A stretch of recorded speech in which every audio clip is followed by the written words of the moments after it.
Discipline doesn't disappear overnight.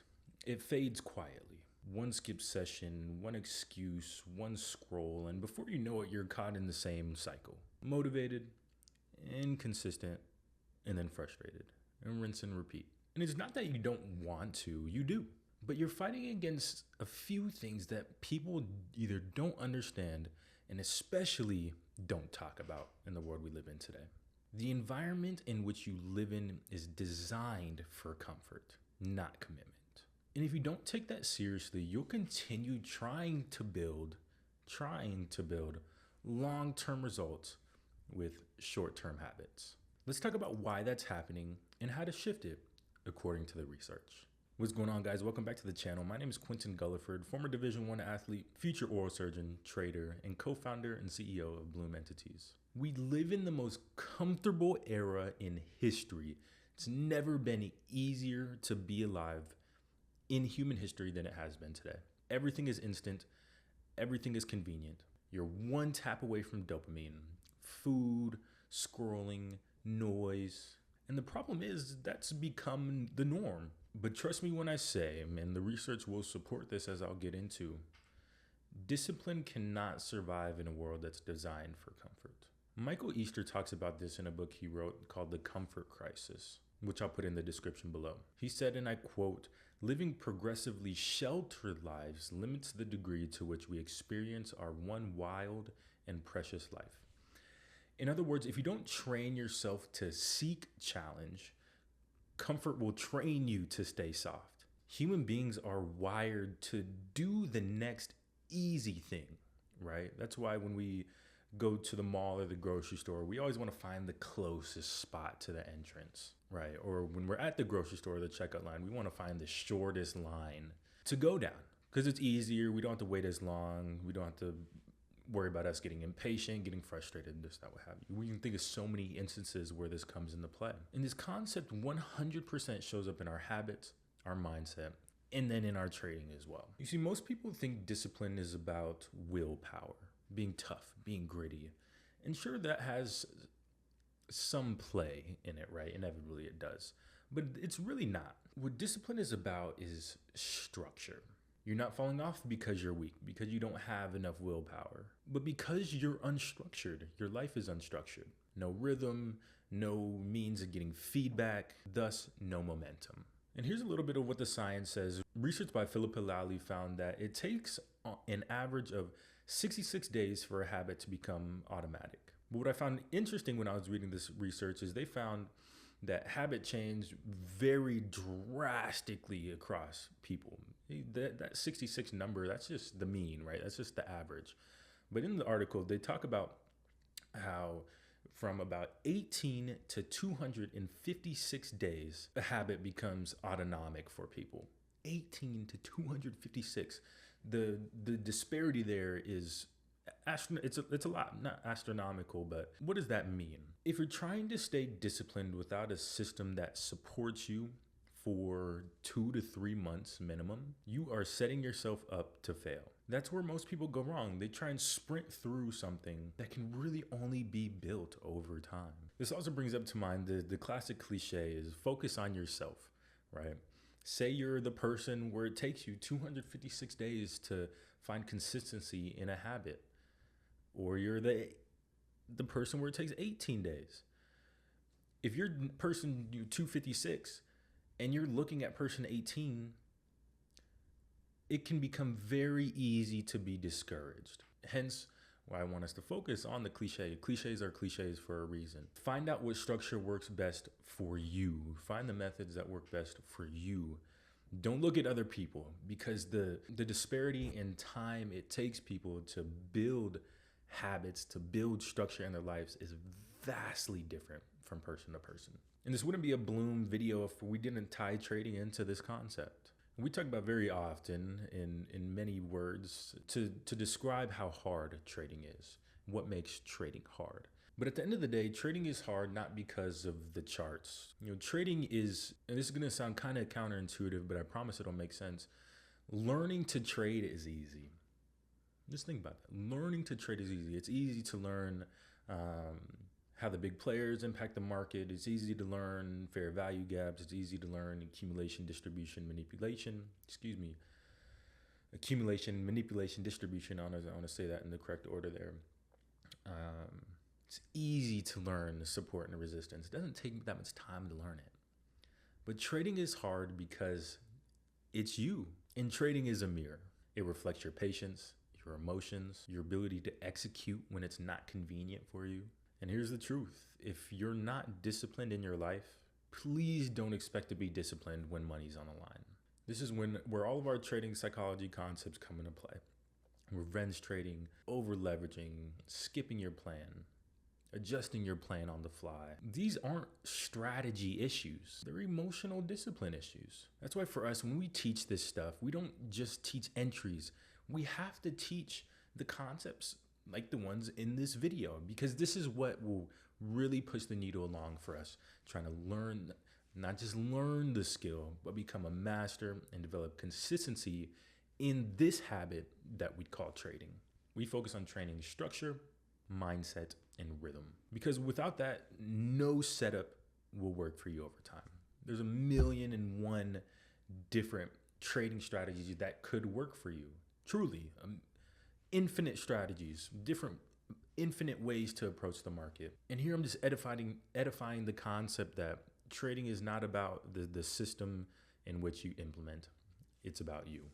So Q, what do we do? What do we do here? How do we fix this? Well, I'll tell you this much. It's not going to be with motivation and not with hacks, but with our core principle, volume times time. And I'm going to tell you why this works according to the science. What volume times time is: tiny, consistent reps stacked daily with intention. One study from the University of South Australia backs this up.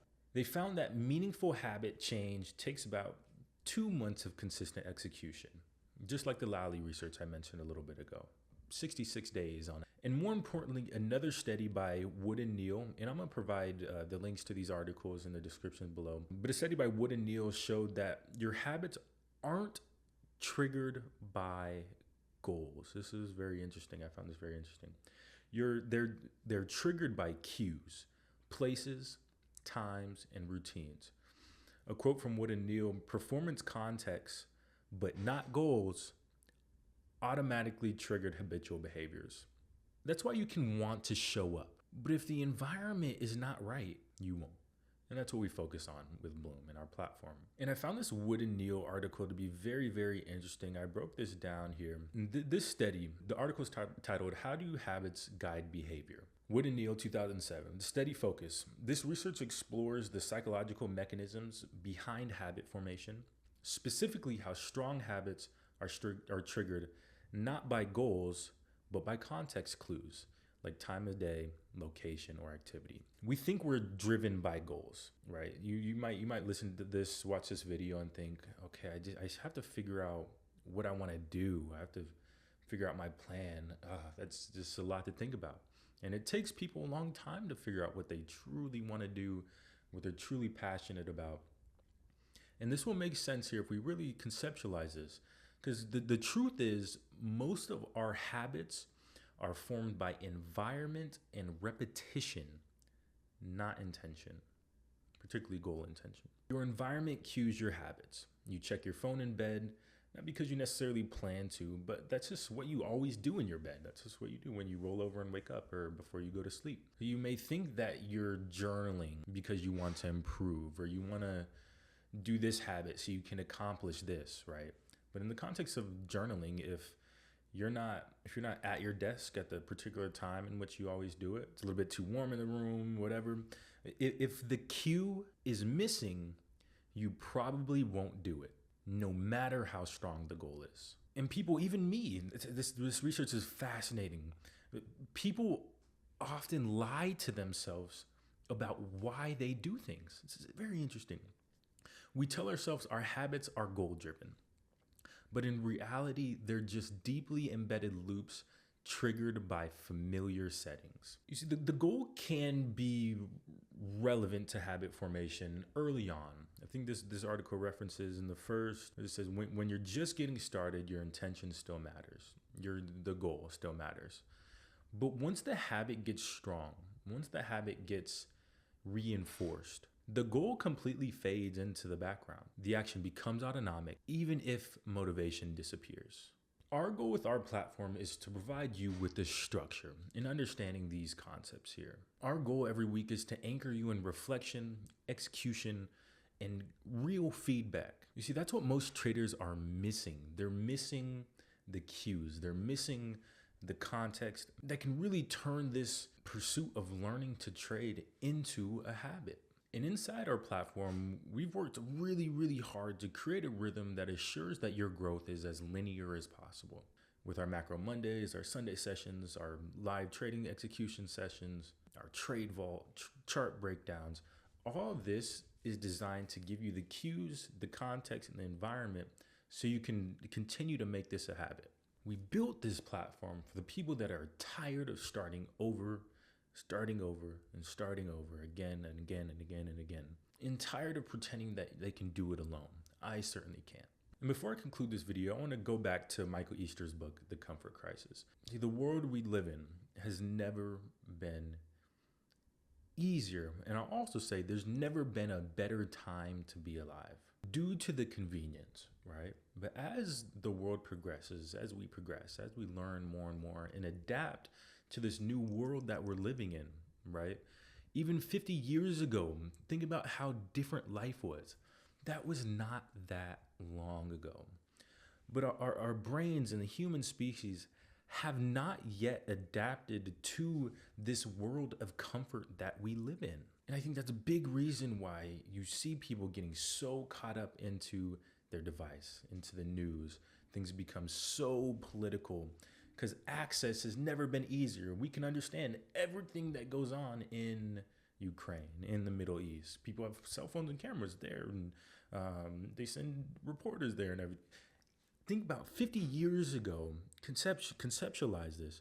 None of that was possible. Like you'd hear some stuff on the news, on the radio, TV. What year is it? 2025. So in 1975, of course, there was TV and radio and everything like that. But it surely was different. In our cellular device, having that power in our pocket has changed everything. And it must change the way we go about our lives and think about putting ourselves in environments that challenge us. Michael Easter talks about how he took a trip to the Arctic Circle. He was gone for 30-something days. He's somebody that hates flying. And so on the plane flight there, he was miserable to the extent of how you can be miserable on a flight. We can all understand that. And then he goes on to talk about how when he was in the Arctic, he had no hot water. They didn't have a stove. Coffee was cold. Food was cold. All the water you touched, showered with, bathed with was ice cold. When he was done with this 30-day adventure into the Arctic, on the flight back, so somebody that hates flying, he said there's nothing more beautiful and pleasant than that plane flight home. He got up to the bathroom, cold warm water ran out of his hands. He was almost in tears.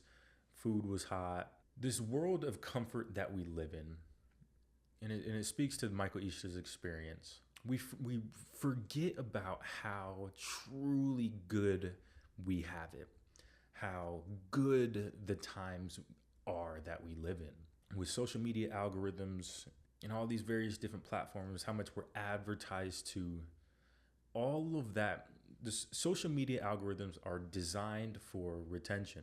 The reason videos go viral are because those social media platforms have determined that those videos will keep people on their platform. That's it. Between the creator and the social media platforms, all that is trying to happen, social creators are trying to make videos that keep people on the platforms. The platform. Okay, you created something that keeps people on our platform. That's great. So our platform, we can make more money through advertisement dollars from the people watching the video. Hence, you can see the harmony and the relationship that's formed there. Understanding that on our phones, everything we interact with are designed to keep us engaged, keep us on there.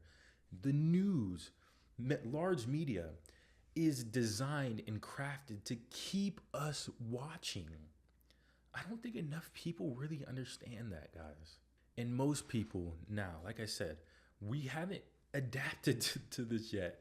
The human species has not adapted to this. And so with all the distraction, plus how easy things have been, it creates an environment where doing anything that is hard and challenging, people just don't do it. Not necessarily because they don't want to, but just it's just easier. Humans, like I said, humans always will choose to do the next easy thing. So as I conclude this video, what I want us to focus on is leaning into hard things. Michael Easter has this 2% concept, and I'm not sure, he either wrote a book called the 2% rule. It's a blog post about blog post or something.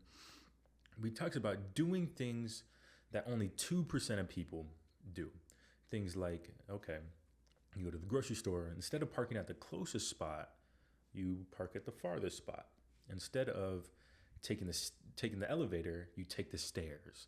Because research will say, and the numbers aren't exact, but only 2% of people will take the stairs versus riding the escalator. That's a 2% rule. So building these little itty bitty things in our lives that make things just a little bit harder, thus reinforcing the belief in ourselves that we're able to resist doing the next easy thing and lean into doing the most adaptive thing for ourselves. So here's the recap. Discipline doesn't fail because you're lazy. It fails because your environment's just too soft. Your routines are unstructured, and your system doesn't support real growth. But when you switch from hype to rhythm, from scattered action to volume times time, that's when everything starts to click for you. And that's exactly what we've built inside of our Bloom platform. A place where your trading sharpens, your mindset levels up, and your habits finally lock in. A new thing we want to coin within our platform is being a 2%er. Be a 2%er. Do the things in life that only 2% of people do, even the easiest things. Park at the furthest parking spot. Take the stairs. Lean into things that challenge you, because as we've gone through, as the research says, that challenge is so unbelievably adaptive. And structuring challenge in our daily lives is what will help allow us to stay consistent with whatever it is that we're doing. Be a 2%er, join the circle, tap into the rhythm, and focus on building things in the certain way. I'll see you in the next video.